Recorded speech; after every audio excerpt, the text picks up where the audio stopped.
بسم اللہ الرحمن الرحیم۔ پیارے بہن بھائیو، السلام علیکم۔ امید کرتے ہیں آپ سب خیر خیریت سے ہوں گے۔ بنی اسرائیل میں ایک عابد کسی پہاڑ کے ایک غار میں رہا کرتا تھا۔ بنی اسرائیل میں ایک عابد کسی پہاڑ کے ایک غار میں رہا کرتا تھا۔ نہ لوگ اس کو دیکھتے نہ وہ لوگوں کو دیکھتا تھا۔ اس کے ہاں پانی کا ایک چشمہ تھا جہاں سے وہ وضو کرتا اور پانی پیتا اور زمین میں اگے ہوئے پھلوں سے غذا حاصل کیا کرتا تھا۔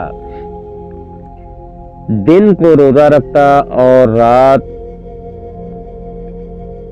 قیام کرتا اور عبادت میں بالکل سستی نہ کرتا۔ اس پر سعادت کے آثار نمایاں تھے۔ جب حضرت موسیٰ علیہ السلام نے اس کا چہرہ سنا تو اس سے ملاقات کرنے کا ارادہ کیا۔ جب دن میں تشریف لے گئے تو وہ عابد نماز اور ذکر و اذکار میں مشغول تھا، اور جب رات کو جانا ہوا تو وہ اللہ جل جلالہ کی مناجات طلب نجات کے لیے اللہ تعالیٰ کی بارگاہ میں دعا میں مستغفر ڈوبا ہوا تھا۔ حضرت موسیٰ علیہ السلام نے اسے سلام کرنے کے بعد فرمایا، اے شخص، اپنی جان پر نرمی کرو۔ اس نے عرض کی، اے اللہ کے نبی علیہ السلام، مجھے ڈر ہے کہ کہیں غافل نہ ہو جاؤ، موت کا وقت آ جائے اور میں عبادت الہی میں کوتاہی کرنے والوں میں نہ ہو جاؤں۔ پھر حضرت موسیٰ علیہ السلام نے استفسار فرمایا، کیا کوئی حاجت و ضرورت ہے؟ اس نے عرض کی، بارگاہ الہی میں عرض کیجئے کہ وہ مجھے اپنی رضا و خوشنودی عطا فرما دے اور تا دم آخر اپنے علاوہ کسی کی طرف مائل نہ کرے۔ چنانچہ جب حضرت موسیٰ علیہ السلام جبل طور پر مناجات کے لیے حاضر ہوئے اور کلام باری تعالیٰ کی لذت میں متفرق ہو گئے تو آپ علیہ السلام کو اس عابد کی بات یاد نہ رہی تو اللہ سبحانہ تعالیٰ نے خود ہی ارشاد فرمایا، اے موسیٰ علیہ السلام، تجھے میرے عابد نے کیا کہا؟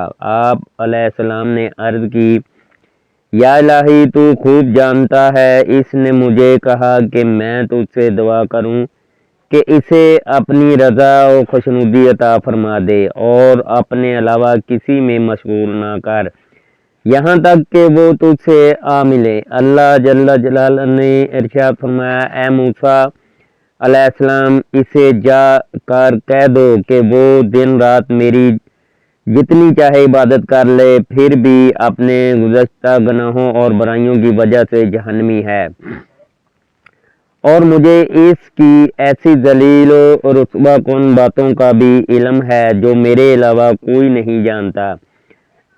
چنانچہ حضرت موسیٰ علیہ السلام اس کے پاس تشریف لائے اور اسے رب جل جلالہ کا فرمان سنایا اور اس کے گزشتہ بڑے بڑے گناہوں کے متعلق بتایا تو اس نے کہا، مرحبا، میں اپنے رب کا فیصلہ اور حکم دل و جان سے تسلیم کرتا ہوں۔ وہ ہر شے کو دیکھنے والا ہے، اسے ہر شے کا علم ہے، اس کے حکم کو رد کرنے والا کوئی نہیں، اس کے فیصلے کو پھیرنے والا کوئی نہیں۔ یہ کہہ کر وہ بہت زیادہ رونے لگا اور عرض کی، اے موسیٰ علیہ السلام، اس کی عزت و جلال کی قسم، وہ اگر مجھے اپنے دروازے سے دھتکار بھی دے تو بھی میں اسی کے دروازے پر پڑا رہوں گا، کبھی نہ ہٹوں گا، اور اگر مجھے جلا دے یا میرے ٹکڑے ٹکڑے کر دیں تو بھی میں اس کی بارگاہ سے کبھی نہ پھروں گا۔ جب حضرت موسیٰ علیہ السلام مناجات کے لیے جبل طور پر تشریف لے گئے تو عرض کی، یا اللہ، تو خوب جانتا ہے تیرے عابد بندے نے کیا جواب دیا ہے۔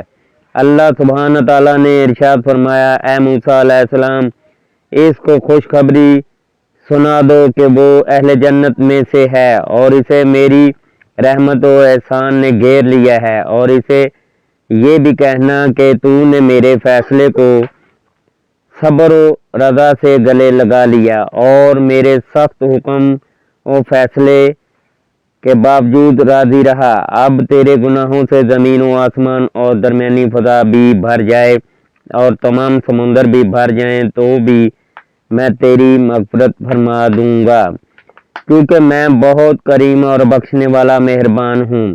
جب حضرت موسیٰ علیہ السلام نے عبد کو یہ خوشخبری دی تو سجدے میں گر پڑا اور اپنے رب تعالیٰ کی حمد کی اور سجدے میں پڑا رہا، یہاں تک کہ اس کا طائر روح نفس قطع سے پرواز کر گیا۔ اللہ پاک مجھ سمیت ہم سب کو ایسا ہی شک و راضی رضائے رب تعالیٰ بنا دے، آمین ثم آمین یا رب العالمین۔ اللہ پاک ہر مسلمان کو اپنے حفظ و امان میں رکھے، آمین ثم آمین۔ اللہ حافظ۔